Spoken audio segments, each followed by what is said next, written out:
What's going on YouTube? It's your boy Yotna. Thank you for tuning into the video. And I'm going to bring you guys my top 5 gameplays that came from Gamescom 2016 last week.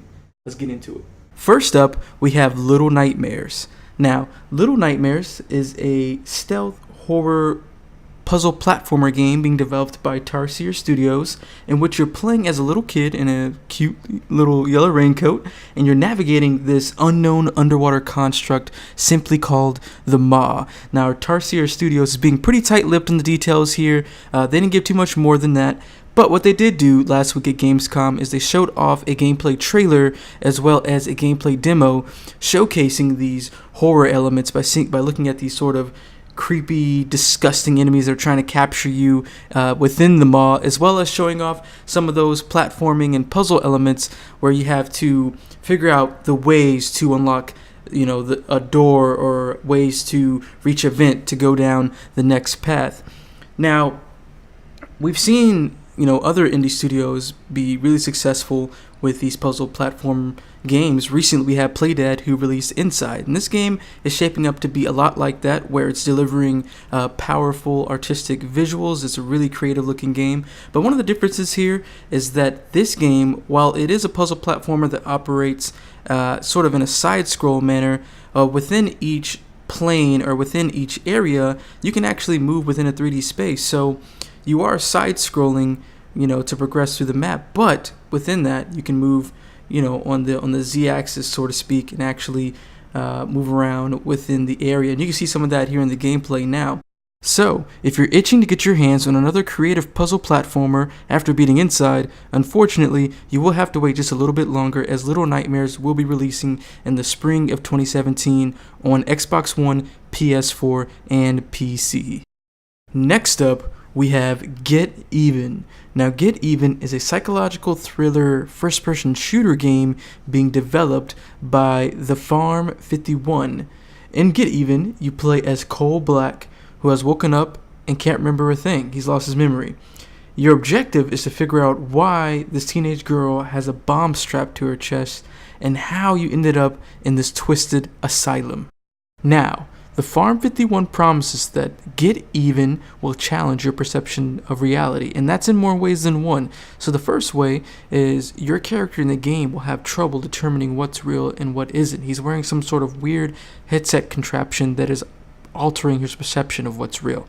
Now, the second way is you yourself playing this game will have trouble determining what's real, and that's because the Farm 51 utilizes a special rendering technology. So the engine that they used, they actually went out and scanned environments to place within the game.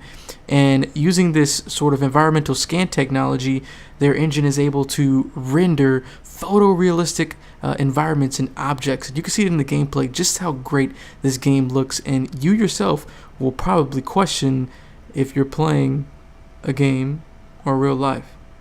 Now, that's a huge exaggeration, but you're probably gonna look at this game and be like, dang, this game looks good, you feel me? But you'll have to wait until spring 2017 before you can have your chance to Get Even, and you'll be able to do so on the Xbox One, PS4, and PC. Gamescom last week also brought us a new gameplay trailer for the upcoming Resident Evil 7. Now, Resident Evil 7 is doing some interesting new things, and we saw that from the E3 presence that Resident Evil 7 had. And for those that don't know, Resident Evil 7 is doing something entirely new for the franchise, and that is the whole game in a first-person experience. Now, the gameplay trailer that launched last week at Gamescom was titled Lantern, and this gameplay trailer showed us sort of the VHS found footage segments, or a glimpse of those segments that will be playing in the new Resident Evil 7. Now, this gameplay trailer also gave us a great look at the hide and seek gameplay that will be present in RE7 here, and this is very standard for today's first-person survival horror experiences, right? Like in the modern day, it's really heavy on the hide and seek gameplay aspect, and not so much on the defend yourself and kill things aspect. Now, they did say that you will be able to defend yourself and have weapons in this game, But there are times, and just like in this trailer, where you will have to run away from your enemy and hide, for example, behind a crate so that they can't see you. This Lantern gameplay trailer also gave us an extended look at the actual area of the game, or where the game's gonna be taking place. So this game is taking place in a town in Louisiana, and actually takes place on a plantation. And so we kind of got some more looks at this plantation. We can see that it's definitely very, very old. There's a lot of wood pieces to this place. You see that's been falling apart for a long time, hasn't been taken care of, and it sort of has this sort of eerie, forgotten feel, like it's been there and just everyone has forgotten about it. And it adds to the eeriness, right? Because now that you're in this area that no one really thinks about, that's forgotten, that's old, you even feel more isolated. So this gameplay gave us a look at that.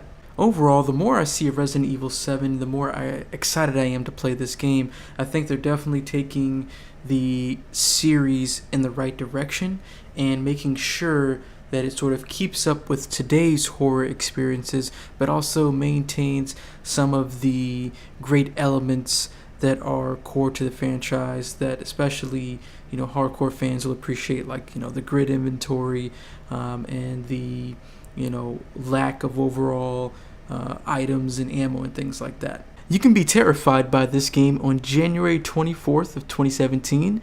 It'll be releasing on PS4, Xbox One, and PC. And along with that, the PS4 is getting an exclusive VR experience where you can experience the entire game in VR with the PSVR.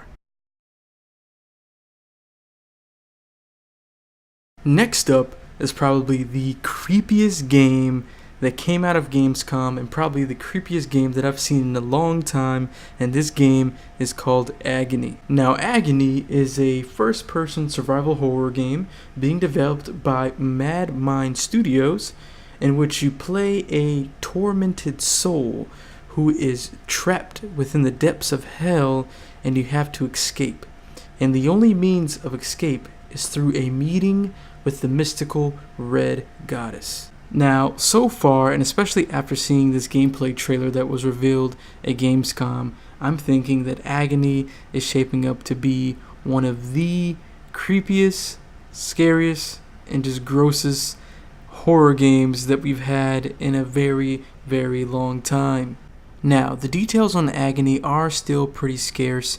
Mad Mind Studios has not revealed too much, but they have mentioned that you will have abilities in the game, and one of these abilities will be the ability to control characters in the game, specifically controlling other weary souls that are trapped in hell, as well as even controlling simple-minded demons. Now, what you'll do with these other weary souls or simple-minded demons, they haven't revealed, but I'm assuming that you will be able to use them to unlock certain doors or certain paths, use them to, gain information, or, use them as distractions or decoys, or feed them to the wolves, so to speak.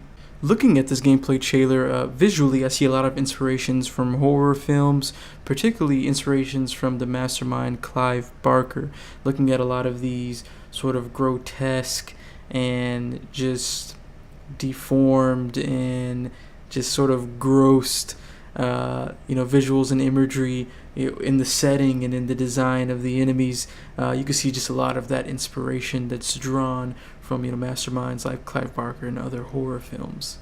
Overall, I think Agony will be a very intense and just completely insane experience, and I can see this game being a very popular choice for Let's Plays among all the Let's Play YouTubers. I myself will probably end up doing a playthrough of this game as well, because I am so intrigued by this game, because it's just so visually striking, and it's going to scare the hell out of everybody. Now, you'll get your chance to play Agony next year in 2017. Unfortunately, they haven't locked down a concrete window yet, but it is coming in 2017, and it's coming on Xbox One, PS4, and PC. So, the last game on my list of the top 5 gameplays from Gamescom 2016 is The Surge. The Surge is the latest game from Deck 13 Interactive, the guys that brought you Lords of the Fallen, and it is a sci-fi hardcore action RPG with a focus on tactical melee combat and crafting.